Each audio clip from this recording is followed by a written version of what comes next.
விஜய் தலைமையிலான தமிழக வெற்றிக் கழகம் தனித்து போட்டியிடுவது கிட்டத்தட்ட உறுதியாகியிருக்கும் நிலையில் அந்த கட்சியின் வெற்றி வாய்ப்பு எப்படி இருக்கிறது? தாவேக தனித்து போட்டியிடுவது எந்த கட்சிக்கு அதிக பாதிப்பை ஏற்படுத்தும் என்பது பற்றி மக்கள் தெரிவித்த கருத்துக்களை என்ன நினைக்கிறது தமிழ்நாடு பகுதியில் பார்க்கலாம்.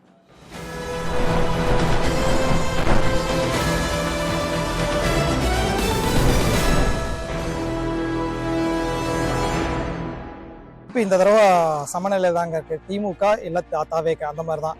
ஆல்ரெடி ஆன்டி டிஎம்கே ஓட்டுலாம் தாவேக பக்கம் தான் இருக்கு. நாம் தமிழருடைய ஓட்டு போகலாம் தாவேக வந்தாச்சு. ஆல்ரெடி ஏடிஎம்கே ஓட்டு ஆல்ரெடி நிறைய பிரிஞ்சிருச்சு, அதுவும் தாவேக சைடு தான் இருக்கு. ஸோ இது ஒரு சரியான போட்டியா இருக்கும், திமுக வெர்சஸ் தாவேக. ஆனால் தனிச்சு போட்டியிருக்கு ஜெயிக்கிறதுக்கு வாய்ப்பே இல்லை.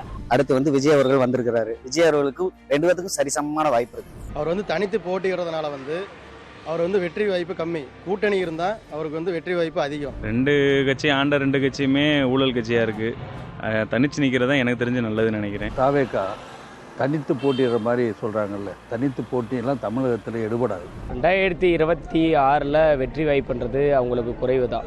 ஆட்சி பிடிக்க முடியாது. ஆனால் 2031 வேணா சொல்லலாம். ரெண்டுக்குமே மெஜாரிட்டி இருக்குல்ல. திமுகவுக்கும் மெஜாரிட்டி இருக்கு, அதிமுகவுக்கும் மெஜாரிட்டி இருக்கு. இவர் இன்னைக்கு ரசிகர்கள் தொண்டர்கள் இருக்காங்க. இருந்தாலும் கூட்டணி இருந்தால் அவர் கொஞ்சம் பலம். தைரியம் பேசுறாப்புல, இந்த கட்சி தான் இப்படி தான் பண்றாங்கன்னு ஓப்பனா பேசுறாப்புல. அப்படின்ற பட்சத்தில் இப்ப இருக்க இளைஞர் மத்தியில் இவருக்கு தான் ஓட்டு அதிகமாக விழுகும். ஏடிஎம்கே ஓட்டு பிரியுமா டிஎம்கே ஓட்டு பிரியுமாங்கிற மாதிரி கருத்து கணிப்பு தான் நிறையா போயிருக்கு. ஆனால் என்னோட சூழ்நிலை என்னோட பொறுத்தவரை என்னன்னா, ஏடிஎம்கே ஓட்டையும் இவர் பிரிக்க போறதில்ல, டிஎம்கே ஓட்டையும் இவர் பிரிக்க போறதில்ல. இப்போ மக்கள் ரொம்ப தெளிவா இருக்கிறாங்க.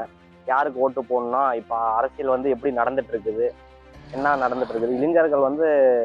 இளைஞர்கள் ஓட்டு தமிழ்நாட்டில் அதிகமாக இருக்குது. திமுக கொள்கையோட கூட்டணி வச்சிருக்காங்கண்ணே. இது அப்படி இல்லை, மிரட்டி சேர்க்கப்பட்ட கூட்டணி இல்லை. இப்போ டிடிவி தினகரனும் ஒரு எடப்பாடியாரும் ஒன்றா சேருவார்னு இதுவரையிலும் யாராவது நினைச்சாங்களா?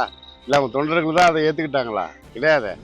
திமுக கூட்டணிக்கு தான் அதிகமான பாதிப்பு இருக்கு மாதிரி எனக்கு தெரியுது. விஜய் ரசிகர்களை தவிர வெளியில் இருந்து ஆதரவு கிடைக்குமா என்பது மிகப்பெரிய சந்தேகமே. அவங்க இளைஞர்கள் தன்னோட தாய் தப்புன்னு சொல்லி பிரேன் வாஷ் பண்ணி அதிமுக ஓட்டையும் பிரிப்பாக, திமுக ஓட்டையும் பிரிக்கிற வாய்ப்பு இருக்கு. கண்டிப்பா ஓட்டுகள் பெரிய கட்டாயம் ஒரு பெரிய பாதிப்பாக தான் இருக்கு. சிறுபான்மையர் ஓட்டு டிஎம்கே கிட்ட இருந்து பிரிக்கணுன்ற ஒரு எண்ணத்தில் தான் அவர் இருக்காரு. சிறுபான்மையர் ஓட்டு தான் பாதிக்கப்படும் வழியோ, பெரும்பான்மையர் ஓட்டு பெரும்பாலும் விஜய்க்கு வைக்கிறதுக்கு வாய்ப்பு இல்லை. திமுகவுக்கு அதிமுகவுக்கு ரெண்டு பேருக்குமே கூட்டணி பாதிப்பு கிடையாது. ஏன்னா இப்போ வர்றது பார்த்தீங்கன்னா புதிய வாக்காளர்கள் அதிகமாக அவர் கட்சியில் சேர்ந்துருக்காங்க. அந்த வாக்குகள் வேண்டுமா போகுமா தவிர ஏடிஎம்கே இருக்கிறவன் ஏடிஎம்கேக்கு தான் போடுவான், டிஎம்கே இருக்கிறவன் டிஎம்கேக்கு தான் போடுவான்.